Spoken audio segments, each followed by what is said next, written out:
Salve, povo santo! Sejam bem-vindos para mais um episódio do podcast da Paróquia Santo Antônio. O podcast online que pode te levar à santidade. Sou Arthur, pasconeiro da comunidade Nossa Senhora de Nazaré. E eu sou Paula, discípula da Missão Galileia. E hoje nós estamos aqui para falar de um livro mais vendido no mundo, mas isso é muito clichê, para falar de um livro que é extremamente especial. Na verdade, é uma coleção de livros. É nele que contém uma das coisas mais preciosas, um verdadeiro alicerce da nossa fé. Nós vamos falar um pouquinho de onde nós podemos encontrar a palavra de Deus e o guia, o verdadeiro livro coach, que pode nos ensinar a sermos bons cristãos. É lá, é na Bíblia, que nós vamos encontrar a receita, o molde, o caminho de vivermos a santidade. Para o nosso bate-papo sobre a palavra de Deus, nós temos a presença do nosso ilustre convidado, Ítalo Nunes, que é professor de Biologia, ministro, coordenador dos ministros aqui da nossa paróquia e membro da RCC. Seja muito bem-vindo, meu santo. Obrigado. E vamos começar mais um bate-papo santo com Ítalo.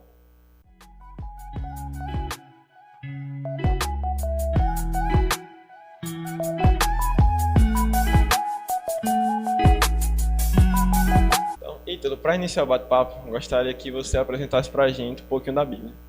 Nós sabemos que até mesmo quem já tem uma caminhada de igreja tem essa visão de que a Bíblia é somente uma coleção de livros, né? Que nós aprendemos desde pequeno lá na catequese. Ficamos presos somente a isso, mas nem todos sabem como a Bíblia é dividida, qual a diferença da nossa Bíblia para a Bíblia protestante, qual a diferença dela para os livros em comuns. Então, usando um exemplo, se eu fosse um leigo, uma pessoa totalmente desconhecida da palavra de Deus, chegasse você e perguntasse o que é a Bíblia, como você me explicaria de início? Então, a Bíblia, a gente costuma chamar na igreja de Sagradas Escrituras, que é o termo mais técnico para ela. Então, mas também exemplifica bem o que é a Bíblia para nós, que é o escrito sagrado, que é a própria palavra de Deus em forma de escrita. A Bíblia contém ali tudo o que nós precisamos. Quando você precisar encontrar alguém, e um único livro que você vai conseguir ler junto do seu autor é a própria Bíblia. Então, a Bíblia é a própria palavra de Deus. Então, se eu fosse dizer para alguém que só ouviu falar por cima do que é a Bíblia é a palavra de Deus enquanto escrita. E ela é o nosso refrigério, é o nosso encontro com Deus. E como ela é dividida? Como é feita essa divisão? A Bíblia é dividida em Antigo e Novo Testamento. O Antigo Testamento seria a parte judaica, né, das Sagradas Escrituras, que começa ali no livro do Gênesis e vai até ali no final dos profetas, os últimos profetas. E o Novo Testamento, que vai ter os evangelhos, que conta diretamente da história de Jesus, e depois vai ter as cartas de São Paulo, as cartas católicas, o Apocalipse, que vai contar ali como a igreja foi se expandindo, como surgiu as primeiras comunidades cristãs, tudo isso. E uma dúvida muito comum que existe é qual é a diferença da nossa Bíblia para a Bíblia protestante? É simples, mas ao mesmo tempo é meio controverso. Como assim? A nossa Bíblia, ela é baseada quando os apóstolos começaram a pregar. Quando os apóstolos começaram a utilizar o Antigo Testamento para levar a palavra de Deus e fundamentar o que eles falavam da Boa Nova, não existia o Novo Testamento. Mas eles utilizavam o Antigo Testamento. Qual o Antigo Testamento? Eles utilizavam uma versão chamada versão alexandrina, que nós chamamos hoje de Septuaginta, a tradição dos 70, que é uma tradição meio grega, que eles pegaram dos escritos hebraicos, que já eram considerados sagrados, aí eles traduziram lá na cidade de Alexandria para o grego, 70 anciões traduziram para o grego, e ficou muito comum naquela região da Palestina, na região ali do Mediterrâneo, todos eles utilizavam essa versão alexandrina. Quando os apóstolos começaram a utilizar, os judeus, mais ou menos em represália aos apóstolos, para eles também terem o próprio cânone, eles fizeram várias reuniões, vários sínodos, vários concílios entre eles, principalmente os judeus mais ligados aos fariseus, que é a tradição mais comum dos judeus que tem hoje em dia. Aí eles formaram um outro tipo de livro, que ficou mais restrito para os judeus, mas os cristãos continuaram a utilizar esses livros. Aí hoje a gente tem duas versões do Antigo Testamento, que seria a versão mais completa, com os 46 livros do Antigo Testamento, e a versão com 39 livros. Quando Lutero foi traduzir a Bíblia para o alemão, ele utilizou as duas versões, mas Lutero ele ficou com a versão alexandrina. Mas só que o que é que ele fez? Ele pegou os 7 livros que tinham de diferença e colocou no final como apêndice e um escrito chamado apócrifo. Então, quando você lia, pegava a Bíblia que Lutero traduziu, você tinha todos os livros, mas só que esses 7 livros estavam lá no final, como se fosse um apêndice, e tinha um texto apócrifo. Então, ficou conhecido como livros apócrifos. Aí, as próximas traduções iam assim, até que eles, por fim, excluíram esses 7 livros, e hoje em dia, a maioria das Bíblias protestantes não tem esses 7 livros. Aí a desculpa é que eles se basearam no cânone judeu, que é esse cânone palestino. Mas o que os apóstolos utilizaram de verdade, que ficou por séculos na história do cristianismo, foi a versão de 70, que é a Bíblia que vai ter esses 7 livros que contém na Bíblia católica. E é importante também até pela própria tradução, né? De alguns termos, Sim. algumas palavras que são bem diferentes, né? Como eles colocam, às vezes. Sim. Na tradução de 70, como ela é do grego, então a forma que os apóstolos pregavam, eles utilizavam mais o grego. Então a ligação entre o Novo e o Antigo Testamento na tradução de 70 é muito mais próxima. Os textos que eles citam, os textos que eles fazem referência são muito mais próximos quando você utiliza isso. Quando você pega a tradução mais ligada ao hebraico, nós católicos também temos algumas traduções que utilizam o hebraico. Por exemplo, a tradução de Jerusalém, ela é mais voltada para a Bíblia hebraica. Aí você vê que alguns textos estão um pouco diferentes. Mas quando você pega a versão que é mais ligada ao grego, como, por exemplo, a da edição da Vulgata, da Ave Maria, a da CNBB, por exemplo, aí você vê que tem mais harmonia entre os textos, principalmente do Antigo se ligando ao Novo. Sim, e principalmente naquelas... você percebe, por exemplo, em alguns pontos muito críticos. Por exemplo, quando Jesus vai ao templo, aí ele fala bem assim, o amor pela sua casa, né, me consome. Né, o zelo pela sua casa me consome. Que isso remete ao Antigo Testamento. Então, quando nós vamos fazendo o estudo bíblico, né, na Bíblia na católica, quando nós falamos assim, na Ave Maria, ou na própria da CNBB, nós vamos vendo esses links muito claros de quando Jesus fala e da forma como está lá no profeta Isaías. Né? Então, é muito bonito.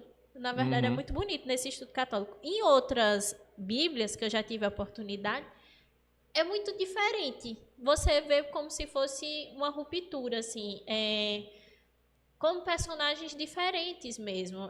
O Antigo Testamento, ele tem uma forma de escrita bastante, como é que eu posso dizer, bem mais rígido. Sim. É uma coisa bem rígida. E aí, quando vai para o Novo Testamento, você não vê essa mesma, a mesma rigidez. Parece 2 mundos diferentes. Isso. Parece uma ruptura Isso. ali, que Jesus causou uma ruptura. Uma ruptura. Mas a ideia mais central da igreja, por isso a tradução dos 70 é bem importante, que há uma continuidade, há uma harmonia, não há uma ruptura. Jesus não veio, como ele próprio Jesus vem dizer, ele não veio abolir o Antigo Testamento, abolir a lei e os profetas, mas ele veio dar pleno cumprimento. Então você vê como se fosse uma crescente. Quando você pega o texto da Sagrada Escritura, quem lê a Bíblia completa, assim, de Gênesis a Apocalipse, você vai ver que é como se fosse subindo e descendo uma montanha. Você começa a ler em Gênesis subindo a montanha, quando chega nos Evangelhos você está no ápice das Escrituras. E você percebe que você está ali bebendo mesmo da essência, da fonte. Aí você vai descendo de volta a montanha com o resto no Novo Testamento. Então, como se fosse uma única caminhada, subir e descer a montanha. Bem interessante essa harmonia que a igreja sempre trouxe para as Sagradas Escrituras. E, por exemplo, qual a diferença do evangelho que está na nossa Bíblia para o evangelho que está na Bíblia do Espiritismo? Na verdade, o Espiritismo não teria uma Bíblia em si. Ele tem um livro escrito por Allan Kardec, que é o Evangelho segundo Allan Kardec, que chama-se de O Evangelho do Espiritismo. Allan Kardec foi um dos que revolucionou o Espiritismo com umas visões mais científicas e mais teológicas para o Espiritismo. Mas, ao mesmo tempo, ele tentou expandir e misturar com elementos cristãos. Já era comum o Espiritismo usar isso. Aí ele utilizou os elementos do Evangelho para reescrevê-lo a partir da visão da doutrina espírita. Ou seja, há uma diferença bem grande.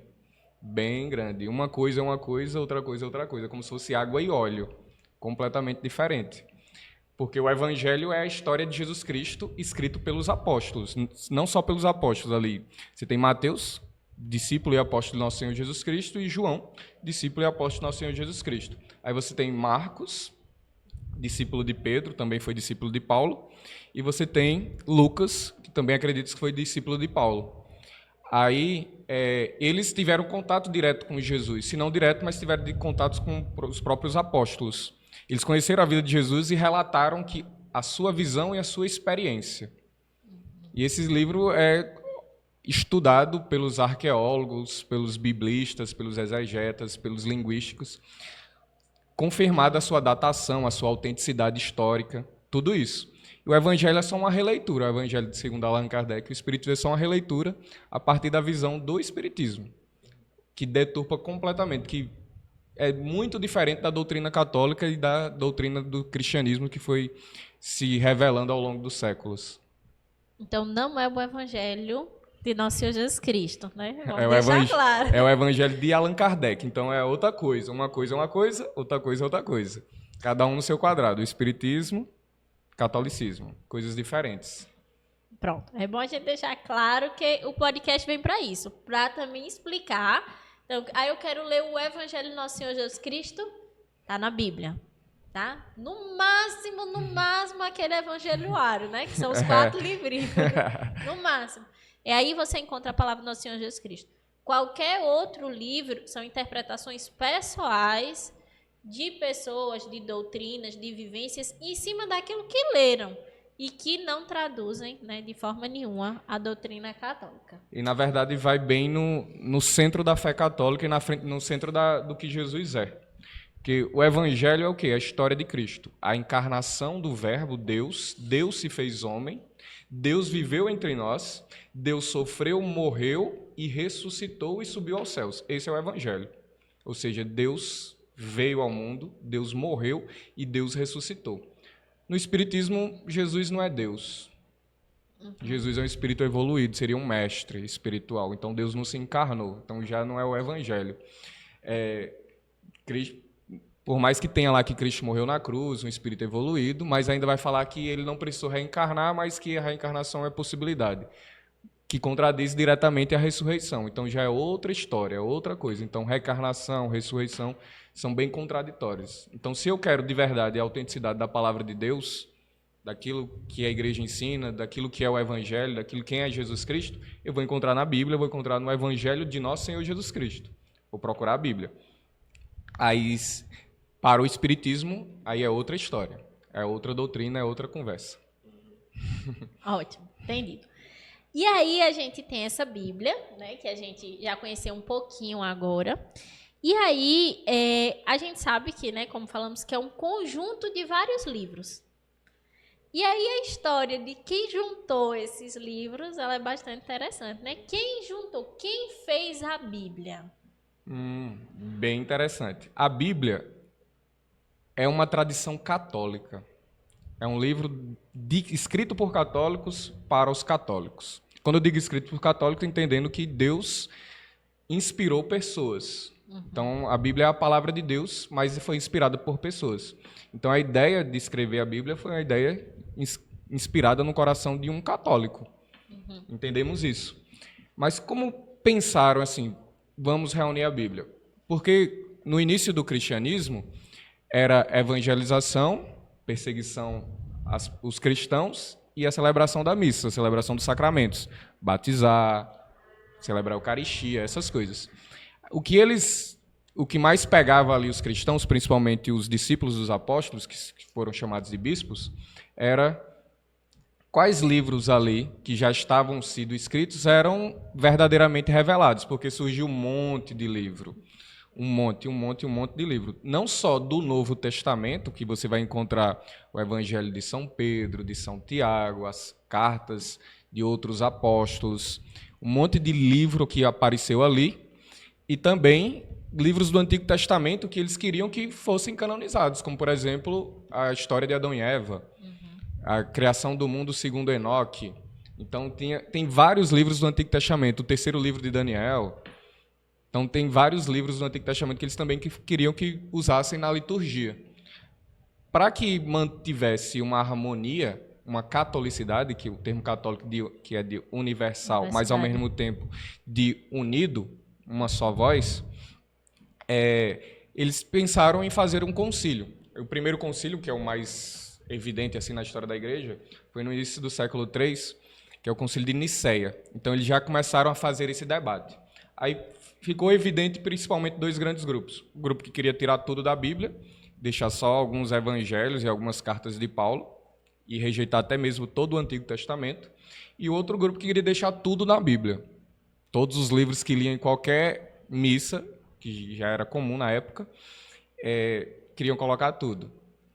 Aí, nesse concílio de Nicéia, eles já apararam essas arestas, mas só teve um sínodo em Hipona, final do século III, lá na cidade de Santo Agostinho.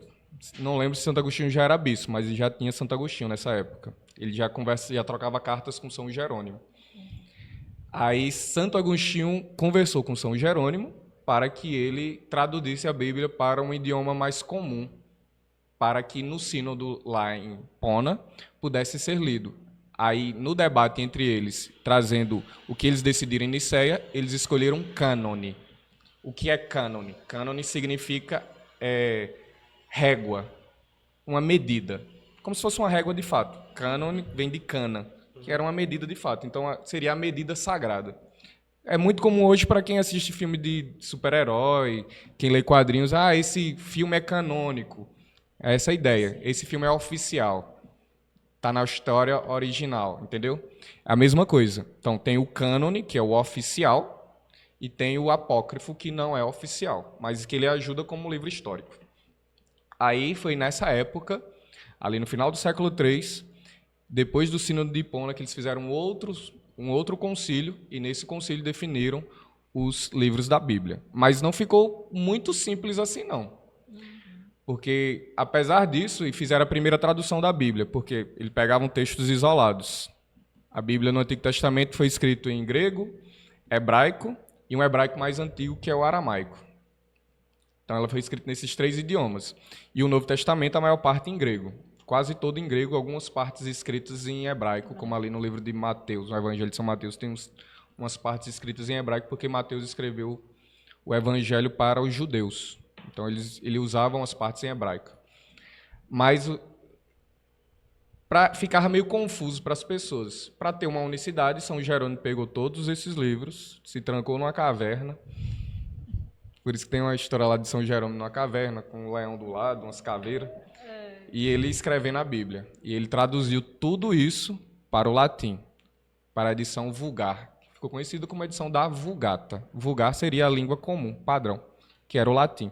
Aí fez a primeira tradução da Bíblia e tem o primeiro cânone da Bíblia, que é o cânone que a gente tem até hoje. Mas não ficou tão simples, porque ao longo dos séculos teve ainda mais divergências. Teve outros concílios que tentaram tirar e colocar livros na Bíblia. Teve o problema da Reforma Protestante, que teve o que Lutero fez, né? Colocou o livro no final. Aí retomou esse debate e até no final do século XVI, a Igreja voltar a bater o martelo de que o cânone que foi aprovado lá em Nicéia valia. Então veja que saiu do século III ao século XVI em debate, até a gente ter um cânone fixo, entendeu? É interessante, eu digo, porque é uma grande história que a gente às vezes a gente pega resumir, e pensa que já está... Como tem um vídeo muito interessante na internet de Padre Paulo Ricardo respondendo um irmão, que às vezes a gente acha que a Bíblia caiu do céu com zíper e tudo. Não é tão simples. Não é tão simples. Às vezes quando eu sou catequista, né? Primeiro é Eucaristia, né? Os meninos um bocado de adolescente. E às vezes eles ficam, como surgiu a Bíblia? Eu digo assim, vamos começar. Aí eu sempre faço com ele uma dinâmica. Eu faço aquela brincadeira do telefone sem fio. Aí eu conto uma historinha, tipo assim, Paulo caiu do cavalo e viu Jesus. É simples, né? Mas depois que passa Aí, por um monte de quando já gente... tá lá no último menino, é tipo assim, o raio caiu do céu e destruiu uma pedra. É desse nível pra pior. Aí diz assim, vocês estão entendendo por que é que precisava? Então, eu tinha assim, vejam, isso eram os apóstolos. Os apóstolos falavam as coisas assim, ó, Jesus veio, trouxe a palavra, Jesus desceu do céu, o povo dizia, quem desceu do céu? Isso. Então, a Bíblia é uma grande inspiração de Deus. Então, era necessário. Agora, vejam, as coisas não são de uma hora para outra, para você entender. Só que é tão bonita a nossa história como igreja, porque a gente às vezes diz assim, mas a igreja tem 2000 anos. E aí eu disse assim, gente, tem 2000 anos. 20 séculos, é muito tempo. É muito tempo. E tipo assim, as coisas não foram de uma hora para outra. Não foram sabe? simples Não nem foram fáceis. simples. Tipo, as perseguições, a construção da Bíblia, a construção de uma liturgia, de uma norma de sacramentos, tudo isso, sabe? Do direito canônico. Então, a igreja, ela tá em construção, né? Essa igreja militante, a igreja terrena, né? Nós estamos em construção.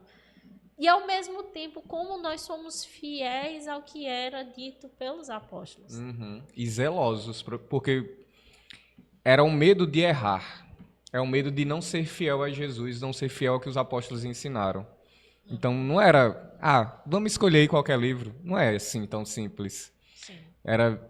Esse livro foi verdadeiramente inspirado? Vamos debater, vamos discutir por que esse livro tem que estar na Bíblia e esse aqui não. Vamos rezar, vamos entrar em unidade, vamos entender a história. Então, a igreja sempre teve esse zelo. E claro que sempre surgiam as disputas, como toda academia, todo debate intelectual, sempre tinha aquele que achava que sua ideia era melhor e eles disputavam. E disputavam e, ao mesmo tempo, estavam, tipo assim, defendendo a mesma ideia, né? Protegendo a palavra de Cristo. Isso a gente fala, como surgiu a Bíblia, esse ponto, para que a gente possa se apropriar, né? Hoje, assim, no podcast, a gente pode dizer que nós verdadeiramente temos um livro sagrado, né? Sagrado, estudado, lido, refletido, e que ali realmente é a palavra de Deus. Só que nós vemos esse livro através de um olhar católico, através dos ensinamentos da igreja. Né? Como nós comentamos, né? Existem, quando nós pegamos a Bíblia católica, existe essa unidade entre o Antigo Testamento e o Novo Testamento. Eu não posso simplesmente ler o Antigo Testamento sem o olhar de Jesus. Da mesma forma que eu não posso ler o Novo Testamento sem lembrar que ali vem um povo, vem a história de Israel, vem a história de um povo, ali vem meus sofrimentos, né? E olha como é a história de um povo, mas é a minha história. A minha história pessoal, a sua história pessoal de conversão, a sua história de que no caminho que você fazia, você encontrou Jesus Cristo. E que Jesus Cristo olhou nos seus olhos e viu suas misérias e viu suas lepras, e que Jesus foi lá, lhe encontrou e lhe resgatou. É a história pessoal de todos nós, né? É a minha história, a história de salvação de nós que está ali na Bíblia. Então, é muito bonito quando nós conseguimos entender que a história ali é a história da nossa salvação. Como eu dizia no começo, né, a Bíblia é o único livro que você consegue ler junto do autor. E quando você olha que a história de Israel é a sua história, parece que quando você abre a Bíblia e começa a ler e você tem uma vida de oração junto da Bíblia, parece que foi escrito para você. Quando na minha conversão foi assim mesmo, quando eu escutava de vários pregadores, quando você lê a Bíblia, entenda que é uma carta de amor de Deus para você. Quando fui num encontro e o pregador, abra lá em João capítulo 3, versículo 16. De tal modo Deus amou o mundo que deu seu Filho único para salvar. E quando você escuta daquilo e pensa, cara, Deus me amou desse jeito, de enviar Jesus para me salvar, isso é a Bíblia para nós. É Deus falando para você. Deus se relacionando com você, Deus se comunicando com você. Porque Deus é o Verbo. O Verbo se faz carne e o Verbo se faz experiência contigo. A Bíblia é sensacional, a Bíblia é a Bíblia. E agora Santo Antônio vai usar Paulo para martelar e ensinar vocês algo muito importante. Vamos para o martelo dos hereges.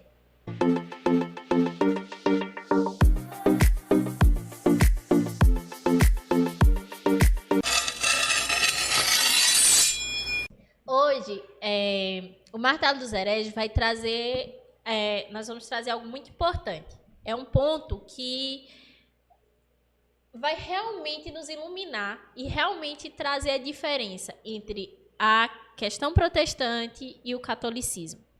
Por quê? Porque um dos pontos, como nós falávamos no nosso bate-papo sobre a leitura da Bíblia, é que quando nós fazemos a Bíblia, nós fazemos em cima de um ensinamento, de uma tradição, em cima de um olhar de cuidado, de uma história. Nós estamos inseridos em uma comunidade.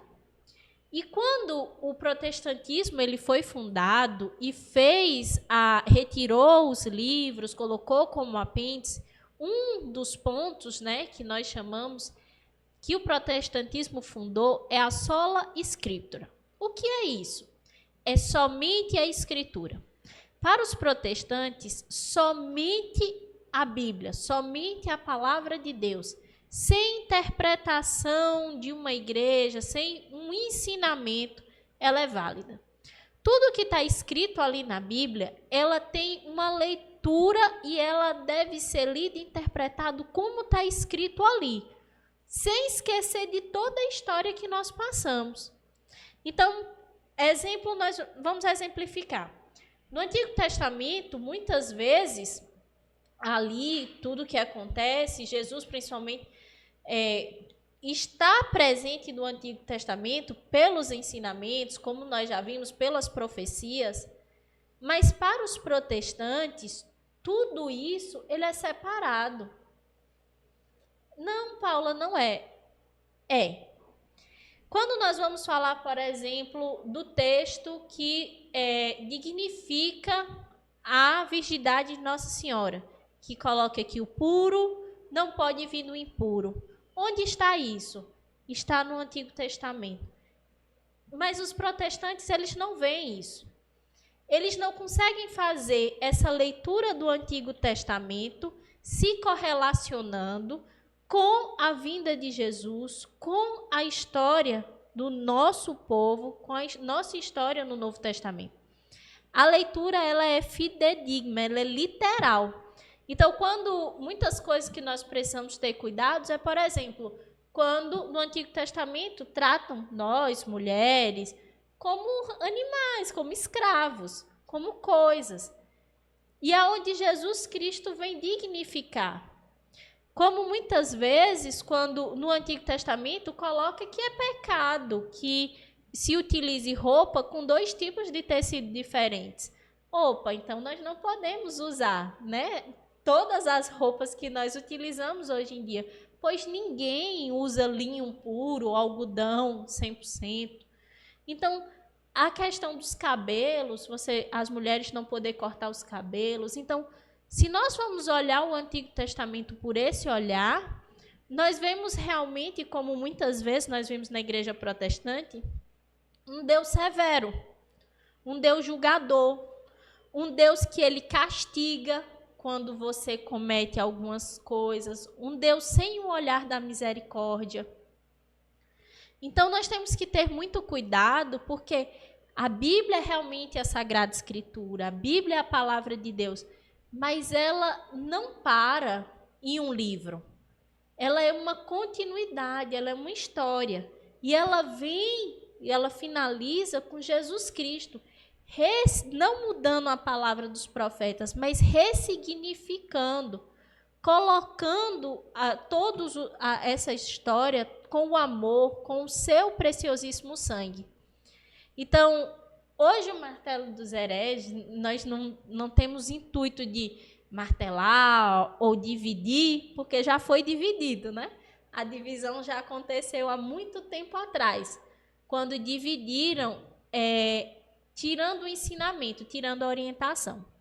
O que eu sempre falo em relação a uma criança, por exemplo, quando eu vou dar catequese, é que, por exemplo, se você tem um livro de história, ou um livro de biologia, ou um livro de física, e eu der para a criança e diga assim, ó, tome, estude sozinha. E no final do ano vou fazer uma prova e você vai me dizer exatamente o que está ali. E quando você tem um professor para acompanhar essa criança, para ensinar, para instruir ali, é exatamente isso. Eu não posso pegar uma Bíblia, dar na mão do Arthur e dizer assim, tome, Arthur, leia segundo a sua vida, segundo as suas convicções, abra e ache o que você quiser. É diferente quando vem um padre, um ministro, alguém e diz assim, Arthur, vamos ler essa palavra segundo a orientação, segundo o que a igreja nos ensina, segundo a história de salvação que a igreja nos apresenta. Então, nós precisamos ter muito cuidado para que a gente não possa, a partir desse somente escritura, cair em erros, como não existe intercessão dos santos, né, que já vão outras solas, é muita sola, né? Não existe intercessão dos santos, apenas Jesus Cristo, né, o intercessor, o grande intercessor entre os homens e o Pai, né? Somente a graça salva, não basta as obras, e aí destrinchando, entre outras coisas. Então, nós precisamos ter muito cuidado, para que daqui a pouco a gente não saia para aí dizendo que as imagens têm que ser quebradas, que nós adoramos imagens, que nós não podemos trabalhar no sábado, e entre outras questões para não derrubarem o vídeo. Mas, enfim, é isso. Vamos ter muito cuidado e ter essa palavra de Deus como uma salvação nas nossas vidas. Então, e aí, Ítalo, para a gente, né, conseguir colocar essa palavra de Deus nas nossas vidas, então fala para a gente como a gente pode fazer isso através de uma técnica, através de uma prática de oração que a igreja nos ensina, que é a Lectio Divina. Como podemos fazer? A Lectio Divina é a forma que a igreja encontrou de a gente se relacionar de fato com Jesus na palavra de Deus. A gente tem que lembrar que a palavra de Deus, enquanto escrita, também é o Cristo, né? O Verbo encarnado. E ali a gente tem uma relação com Ele. Então, a relação com Jesus é uma relação de oração. Então, não é simplesmente eu pegar a Bíblia, abrir a Bíblia e ler a Bíblia. Não é só um livro de estudo. Apesar de eu poder também e dever também procurar ler a Bíblia de maneira mais intelectual. Mas o que Deus espera de nós e que Deus quer que nos relacionar conosco é uma maneira de conversar conosco, uma oração. E a oração mais profunda é a Lectio Divina, que é a leitura espiritual. E como é a leitura espiritual? São algumas etapas, né? Mais ou menos 5 passos que a gente tem. Primeiro, está em estado de oração. Então, você tem que entender que precisa de um lugar adequado, precisa ter um ambiente adequado, um momento específico. Você tem que dedicar aquele momento especial porque você está encontrando com o amado. A gente celebrou Santa Teresinha, então você vai encontrar com o amado da sua alma, com aquele que cativou seu coração.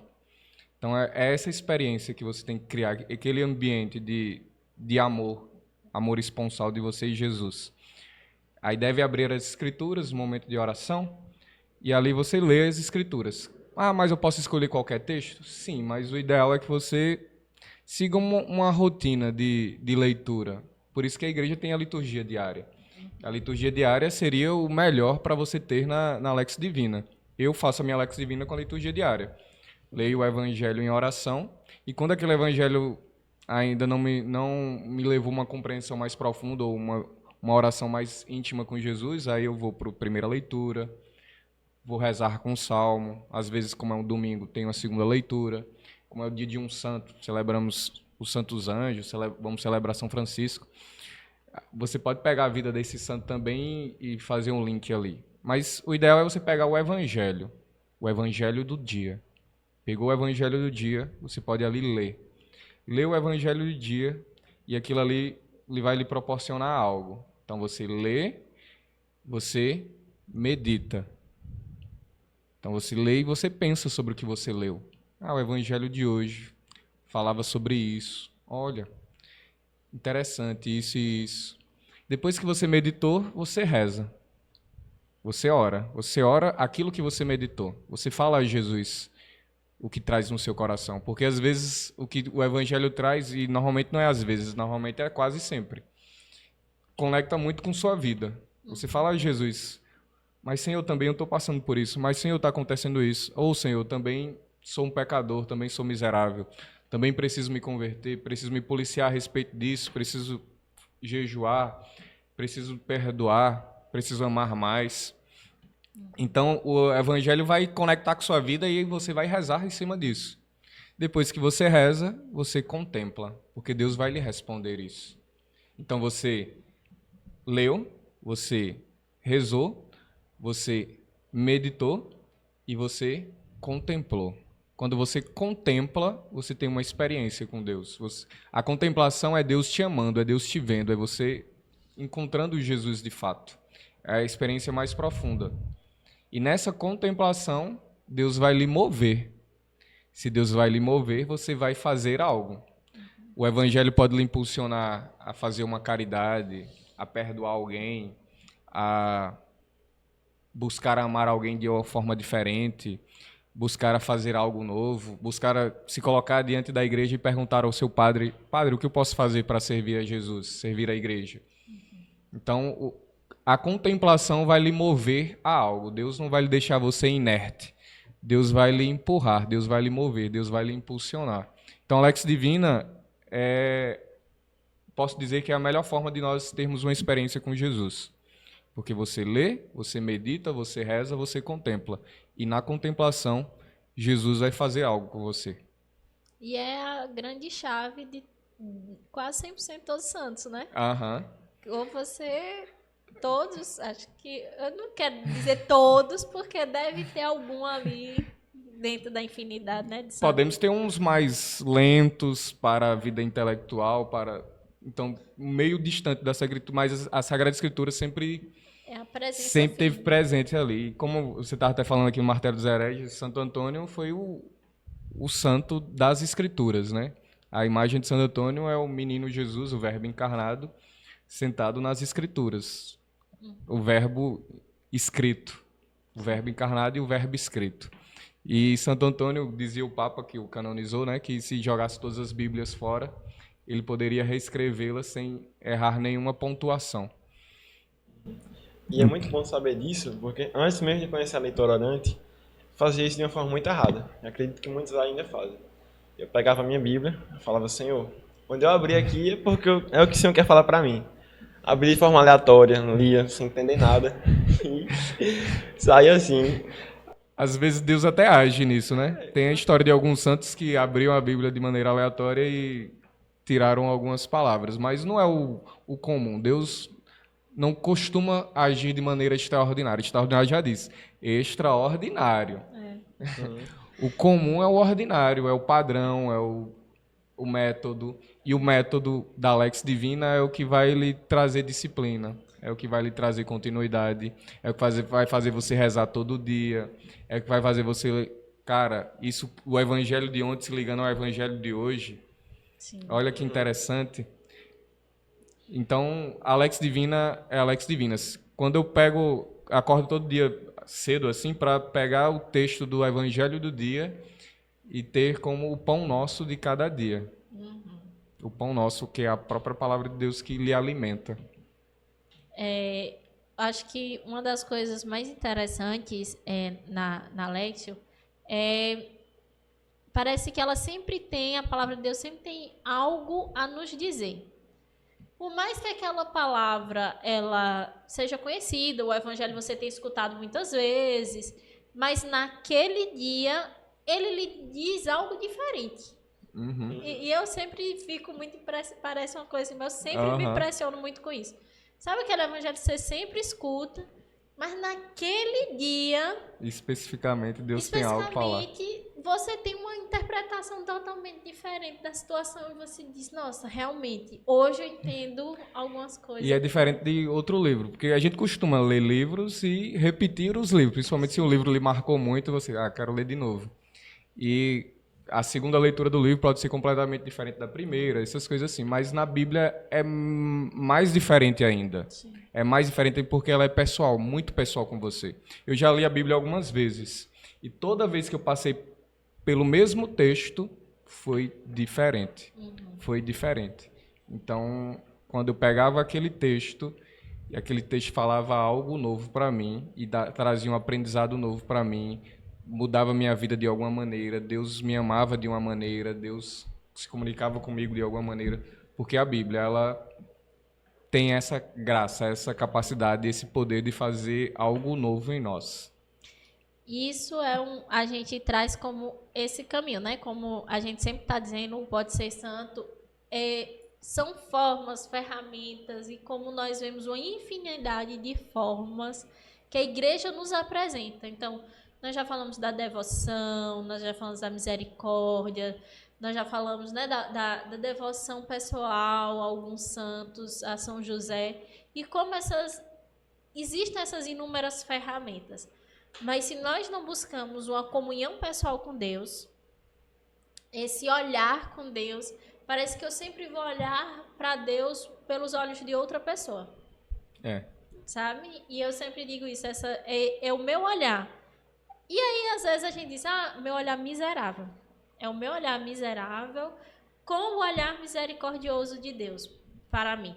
Então, esse olhar, essa troca de olhares mesmo pessoal, e que eu só consigo fazer se eu dou esse passo de busca e de intimidade, né, com a Létio. Então, nós queríamos falar, por exemplo, porque as pessoas ainda têm muita dificuldade em pegar a Bíblia. É incrível, né? Pegar a Bíblia, de se apropriar. Nós falamos da Bíblia, então, gente, vocês viram que a Bíblia deu muito trabalho, né, para fazer. Tenham Bíblia em casa, se apropriem de ler a Bíblia.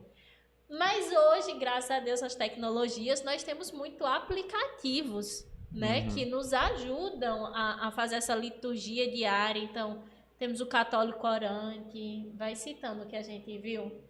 O Católico Orante. Texto Pocket, o Hallow. Tem a liturgia diária da Canção Nova, da CNBB. Então, enfim, são uma infinidade. E aí a gente tá fazendo... Matheus tá quase morrendo ali, porque a gente tá fazendo publicidade de graça. Não é isso, não? Se quiser encontra patrocinar. Encontra na Play Store e na Apple Store. Play Store e Apple Store. Mas, enfim. Mas é porque existe uma infinidade hoje de aplicativos com áudios, né? Padres que nos têm... E você imagina que na época não tinha Bíblia. A primeira Bíblia impressa foi com Gutenberg.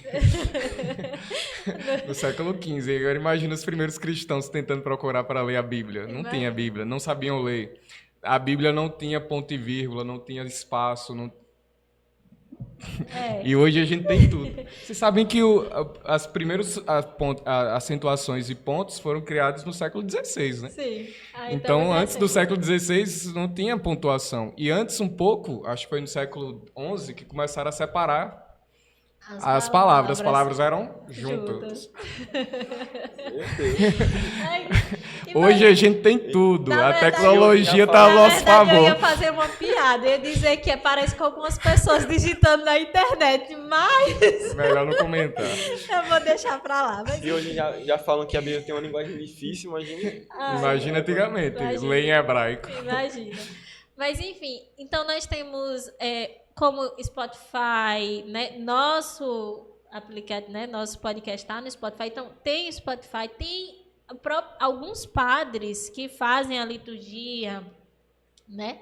O padre próprio, vou fazer agora o nosso melhor patrocinador, o padre Marcos tem o Evangelho. Brincadeira, pai.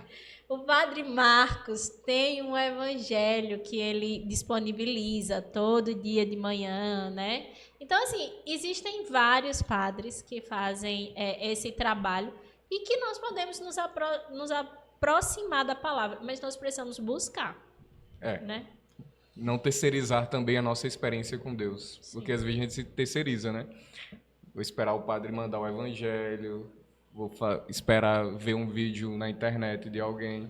E a minha experiência com Deus, de eu buscar Deus, não, a Bíblia está lá em cima da mesa e eu não faço a minha experiência.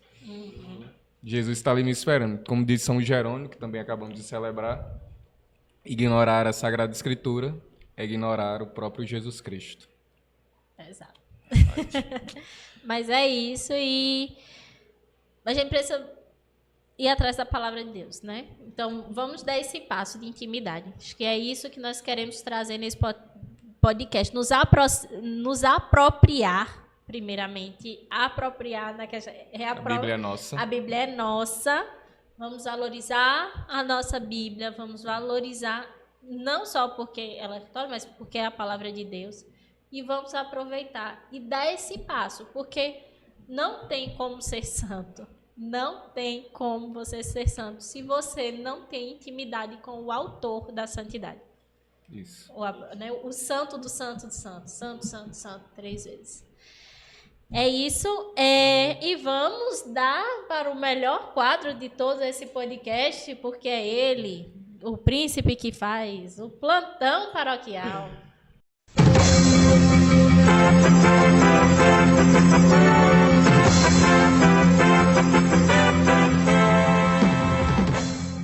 Do dia 9 a 12 teremos o Tríduo em Festa em louvor a Nossa Senhora Aparecida na comunidade Maringá, a partir das 19 horas.